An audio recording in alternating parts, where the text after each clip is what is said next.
AI will change the world because it will allow decision makers, and we are all decision makers.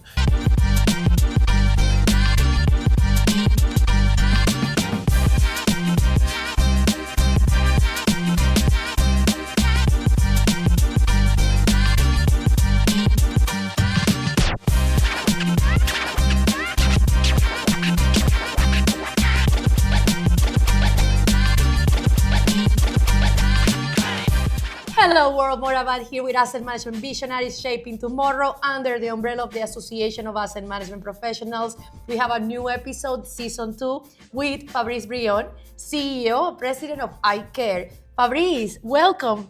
Thank you, Maura. Such a pleasure to have you. With Fabrice, I've met him, had the honor to meet him for so long, but this is my opportunity where I get to talk to you a little bit deeper, and I'm so excited. How have you been? Tell us, who is Fabrice Brion? Thank you for asking, Maura. In fact, I will turn 46 very soon, and it's more than 25 years that I'm working for predictive maintenance, so in asset management and reliability, because I did my engineering thesis on AI applied to vibration analysis for predictive maintenance back in 2000. So it's a long time ago, and then I started to work for a company, and 4 years later I decided to start ICare with a friend.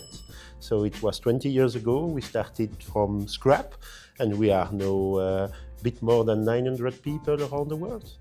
Wow, the show is called Asset Management Visionaries, and if there is one person that I know in our community that is a visionary, that's you. Tell us a little bit about ICare and what does ICare does to our community and to the world. Yeah, at ICare we are specialized in predictive maintenance. So that's our vision. Our motto is to change the way the world performs. And how do we do that? We start with industry, because of course the industry has a huge impact in safety, in environment, in productivity, in quality, on the way the world performs. And in industry, we believe that the future is about maintenance and reliability, because a lot of money has been invested the last 20 or 30 years in automation for process, and right now the gain of productivity are very low in the process. But there is still a huge gap in maintenance that we can close by investing in technology. So we believe that the maintenance in industry will have a huge impact on the way the world performs the next 10 years. Wow, and we have been following the ICare news fairly closely. You want to share with the world the update and what has happened lately for ICare? Yeah, we had great news. Within 1 month, we first won an award in Europe for our WICare predictive maintenance solution in Hannover Messe, which is the 4.0 industrial top fair in Europe. And then we just won an award for the same solution here in the US at the Reliability Conference in Seattle. So we are very proud that we won within a month 2 awards in Europe and in US. Wow, that's hard work and smart work. Congratulations on behalf of us to you and your team for the successes, and many more to come, I'm quite sure. Yes, we are working hard in R&D and so on to go further than predictive maintenance. My vision for the future is what I call the maintenance and reliability autopilot. Wow, tell us a little bit more about that. So today, predictive maintenance is to tell to customer which maintenance they have to do when, on which asset. But I think today we can go further, especially tomorrow, we can go further. We can also integrate the process data to say when it's the best time in the process to have the less impact on the process. Interact with the body of knowledge to know which are the best technicians to do the job. Interact with the planning to see when they are available. Interact with the inventory to know if we have the tools, the spare parts, so a non-silo world. That's right, because we're all connected and one person cannot do anything. It's about the communication with different departments. Let's dive in a little bit about asset management. In your own words, what would you tell your neighbor? What is asset management? I think asset management is about ensuring the performance for industry. Of course, we have more and more pressure on performance, efficiency, and so on, while having the highest safety standard possible, zero death of injured people. It's non-acceptable. Any injury, any death is unacceptable in industry, and while managing also to have the most limited possible impact on environment and maintaining the highest level of quality. So for me, asset management is really that. It's highest level of performance while zero accident, zero death, and lowest possible impact on environment and quality. You are leading teams, and what would you tell the people that are listening that perhaps they haven't started in the asset management journey? What will be 3 advice that you can tell people start because? Why is so important? First, it's passionate. I mean, asset management mission is great. I mean, offering performance while it's performance, it's long-term operation, and it's respect for human. So it's one of the few jobs linking technically things. You need to have a technical background to play with a lot of technology, old technology on the asset, new technology on how to monitor this asset or how to optimize this asset, but mostly also managing people. So that's one of the very few jobs in industry where you mix technology, old and new, and people management. And people, right? We say people first, people second, people third. Tell us about communication and asset management. What you have seen out there that is missing to get to asset management? I don't say it's missing, but when some asset management programs are failing, it's because of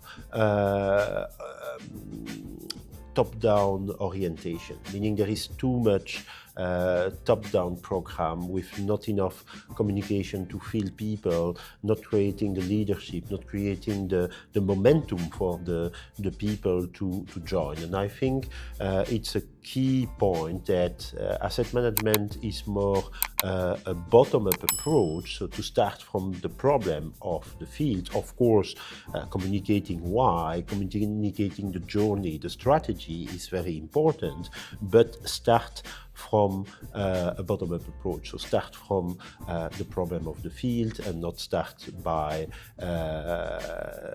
implementing things that solve problem that never occurs. Definitely. And now we're diving into digitalization. ICare is at the core of digitalization. Tell us about the journey on digitalization and asset management. What is the connection? It's very exciting for me because, as I told you, I started my journey of digitalization 25 years ago. So when nobody was talking about it or even understanding what it was about. So that's very nice to see that the last 15 to 18 years, I had always to explain what is digital asset management, predictive maintenance, condition monitoring. And today, everybody understands. And everybody knows about it. So that's first very exciting. And then the link with asset management is very clear. As I said already, we have the performance obligation, more and more performance in industry. But despite that, we have less and less resource to deliver this performance because we have the gray hair, the silver hair tsunami, which is coming, and we are already facing it. And furthermore, we have less and less people who are interested to work globally in industry, not in asset management, but globally in industry. So we have definitely to deliver more performance with less people, and more with less, only technology can help that. Exactly, that scale, right? And I'm quite sure you've seen a lot of growth in many industries on asset management. In the ICare journey, what would you say are the companies that are leading asset management? Is it more manufacturing? Is it more pharmaceuticals? What are you seeing more out there with the variety of clients you manage? Of course, it's only limited to the customer base of ICare, but we are mostly driven by what we call the process customer. And what is process for us? It's food and beverage, pharmaceutical, chemical, and oil and gas. So that's a sector where we see the most important changes and the fastest changes, most of the time due to compliance. So, of course, there is very strict rules for compliance to quality, compliance to safety, FDA rules for food and beverage and for pharmaceutical industry. And the compliance is more and more focused on the maintenance to say, yeah, what happened when an asset breaks down? And what's the impact on the quality? So what's the impact on compliance? So these four sectors, in my opinion, are really leading the revolution of digitalization in asset management. Definitely, because it is a revolution and it's now. It's happening now. I always say the future is now. What would you suggest to the audience how they should invest in their education? What should they learn about asset management? For you, where did you start your journey on the learning into asset management? Well, learning is key. We have more and more technology involved in order to make the right choice, in order to apply it correctly, in order to have a strategy, not to do anything anywhere, anyway. You need to be educated. So digitalization of asset management is going through a higher need of education. So asset management was already demanding for education, but I think that education is even more important from a digital asset management case. I've seen your work fairly closely and I've heard you in many panels. I got one that you said the importance of making decisions from a position of knowledge, checking the data. Tell the audience a little bit about what do you suggest that they do and implement with data? Yeah, clearly, we have more and more data available, and it will only increase in the future. And then we need to take decisions from this data. It has always been like that. But today we have a tool, which is AI, helping us to transform a bigger amount of data into information. So information is finally a summary of data, giving you anything you need to take the right decision. So for me, that's why and where AI will change the world, because it will allow decision maker, and we are all decision maker. Any maintenance, any reliability, any asset management professional is a decision maker, and it will help any one of us to make a better decision based on more data and summarized data. Definitely. What would you tell the audience where to start on asset management? Because it can be a difficult journey sometimes. And part of the audience that we have, they might be, in the middle or advanced. But let's talk for a moment, the people that are at the beginning. What would you tell them? I think we are still at the early beginning of digitalization. I think that today maybe the top 1% of asset management professionals are using the full potential of the technology. So there is still a long journey to be performed. Where to start? I think it's important to start on many people tried a lot of different technologies on very few number of assets. I think the best way to spend budget for digitalization, to start digitalization in asset management, is to spend a budget on one technology on a higher level of asset, because AI is all about self-learning. So if you multiply the number of assets you implement technology on, of course the self-learning is better and faster.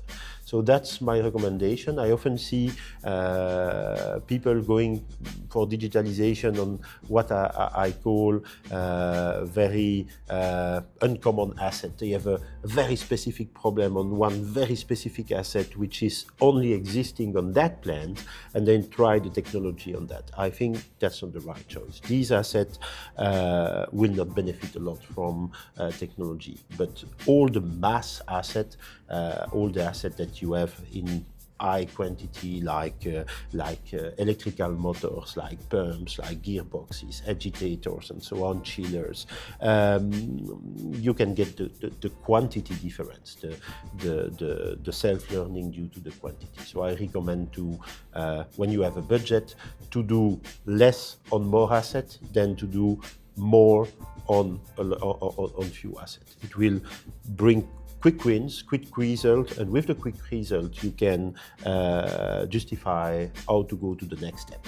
Definitely, and you have given us so much advice. But now, a final call to action to the audience on this interview, because I'm going to explain in a moment when we're going to have Fabrice back. Anything else that you want to tell the audience on the asset management journey?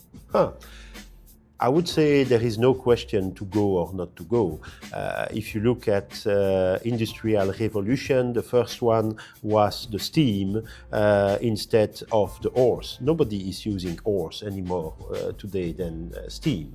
The second one was electrical power instead of steam. Nobody is using steam anymore today instead of electrical power. The third one was the computer. And everybody is using a computer today. Even a phone is a computer. And when I started my career 25 years ago, some people were not using a computer in maintenance and asset management. Today, everybody is doing that.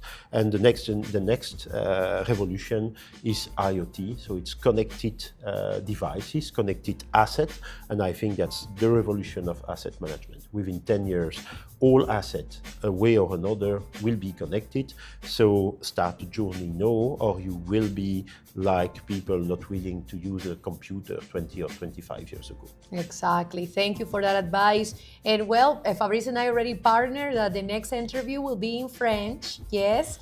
And we will continue expanding new topics for our audience that speak French and diving deeper into digitalization. On behalf of the Association of Asset Management Professionals, Asset Management Visionaries, the team at AMV, we are super excited to have you. Thank you so much for presenting to our audience your concepts on asset management, digitalization. You and I can be talking forever, but we have to have a time for the interview. But thank you very much for your vision. And remember, continue following us on Asset Management Visionaries, Shaping Tomorrow, with more episodes to come. We'll see you soon.